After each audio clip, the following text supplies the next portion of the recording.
millions more that shape us into the people that we are today. Unfortunately, our first steps can be more of a stumble, and it takes the help and caring of others to keep us from falling on our face. Tonight we are here to honor and thank those who help us to continue the journey. Good evening, everyone.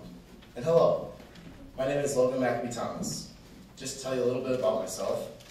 I'm 17 years old. I'm a senior at Boyceville High School.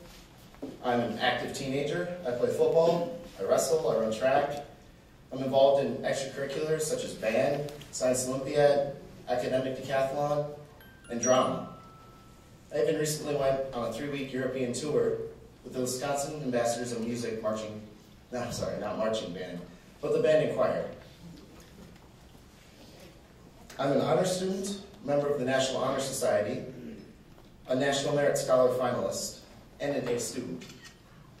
I enjoy spending time reading, writing, listening to music, spending time with my legal guardian / mother, Miss Diane Jake, my sister Ireland, and going fishing and hunting with my great and amazing Grandpa Joe.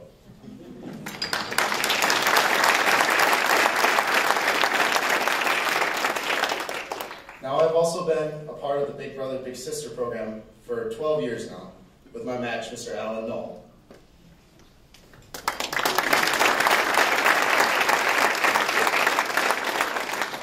Now, many people would say that I'm just your average, everyday, busy teenager, but things haven't always been this way. In fact, the first 5 years of my life were quite hectic. I was born in Orlando, Florida. My mother was a traveling nurse, and my father was a lab tech. When I turned 2, and after Ireland was born, my parents divorced, and my mom had to relocate for work.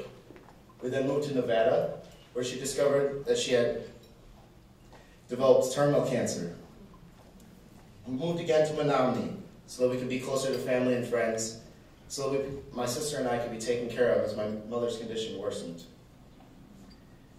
When I was 3 years old, my mother died, and her cousin, Diane Big, became our legal guardian, and we call her Mom now.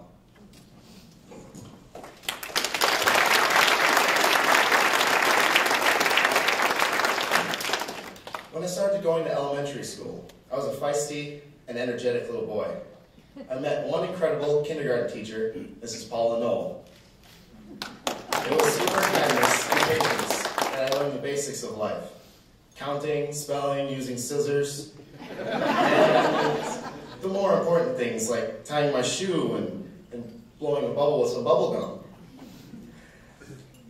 Having been diagnosed with ADHD at a young age, you can imagine all the trouble I got into.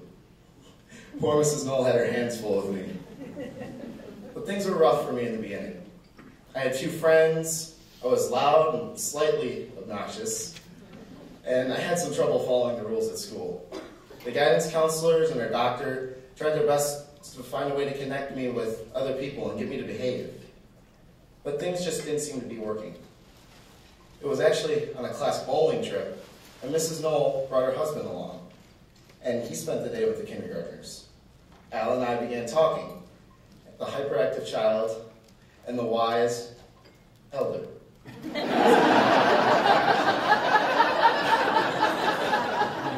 We hit it off real well, as Miss Knoll would say. They would later approach my mom and offer to join the Big Brothers Big Sisters program and have Al be my big brother. My mother, of course, happily accepted the offer, and thus began our great relationship. Al filled the void that was left by my father, spending countless hours of time with me. Every week or so, Al and I would get together for some quality time, doing all sorts of fun things. He'd take me out bowling, take me out for nature walks with his dogs, and fishing at Eat My Fish Rainbow Trout Farm, where I did learn a valuable lesson about setting the hook. No matter what we did, we always had fun, and I would always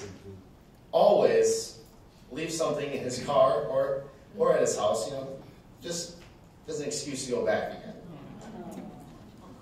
It was a fishing lure, a pole, a shoe, it didn't matter. No matter how well we searched, I would always receive a call from Al offering to drop off the item. We did develop some wonderful traditions over the years. Every year, during the week before Thanksgiving, Al and I would go over and make cranberry bread at his house. I remember spending hours cutting each little berry in half while Paula whipped up her famous cranberry bread dough. We would all mix the berries in, and then Ireland and I would take turns chopping up the walnuts. Then put the bread in the oven, and maybe watch the football game with Al. Speaking of football, it was Al that sparked my interest in sports. Favorite thing that Al and I would do was he would invite me to a Stout Blue Devil basketball game. I don't know if any of you have ever been to a Stout Blue Devil basketball game, but it is incredible. The cheering crowds and loud music is absolutely awe-inspiring for a young boy. We would watch the game, and I would sit next to Al and ask a million questions, listening while he explained each foul call, broke down the concept of the shot clock, and told me everything he knew about the famous jump shot. There was always one thing I hoped for at these games. At halftime, the announcer would draw out a ticket and read off the number. The lucky winners would get to sit in the best seat in the house. A huge, cushioned, lazy boy, situated courtside and complete with pizza and pop. Oh, it gives me chills just thinking. I always hoped that my number would be the one called. It wasn't, but I was never disappointed. You see, looking back, I must have known that I had the best seat in the house no matter what, because I had Al right next to me being my big brother. Al has always been there for me, through the highs and lows of life. He's been someone I can look to for inspiration and guidance. Just last year, I was confirmed at St. Joseph's Catholic Church in Menominee, and there was no question in my mind who my mentor should be. I've always admired Al's strong faith, and I knew he would help me grow in mine. A true father figure, Al has attended countless athletic events, from basketball to wrestling to football to track. Through rain and snow, he's always there if he can make it. And if not, he never fails to call and check on me, see how my team finished. Aside from the past and present, Al has illuminated my future in new ways and shown me just what to do with my life. Drawing inspiration from Al, I plan to go into psychological rehabilitation for the criminally inclined in order to help those that have lost their way. Just recently, I began applying to colleges, 9 to be exact, including Yale, Northwestern, and Notre Dame. And Al was right there to give me all the tips and all the pointers in choosing a school and answer my questions about the application process. When people ask me, what is a big brother? Well, I just respond to them. To me, a big brother or big sister is someone that helps you through the journey of life. Big brother or big sister is someone that cares for you, someone who teaches you, who listens to you, someone who is there for you when you need them the most. They're more than just a friend. A big brother or big sister truly becomes family. Al truly embodies everything that this program is about. I know that he cares for me. He's a friend, a teacher, a mentor, and a father. I know that when I get to be his age, I would only like to be half the man that he is.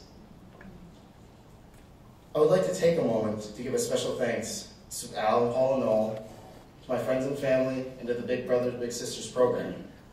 My life began with a stumble or two, but you guys have always been there to keep me on my feet. Thank you.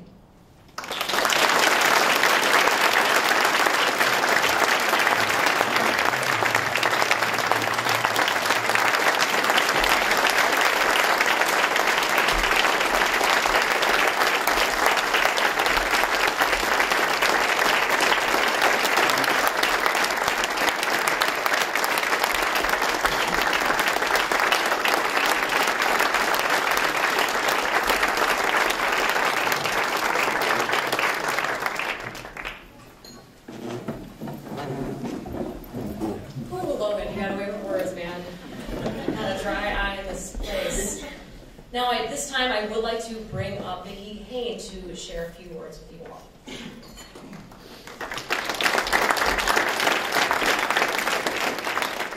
Thank you, Courtney, and thank you, Logan, for the tears in my eyes as well. So, as Tim mentioned early in the evening, that there are 3 things it takes for this program: children, volunteers, and donors. That's what makes our program work. But none of the program is successful without that financial support, those donors, people in this room,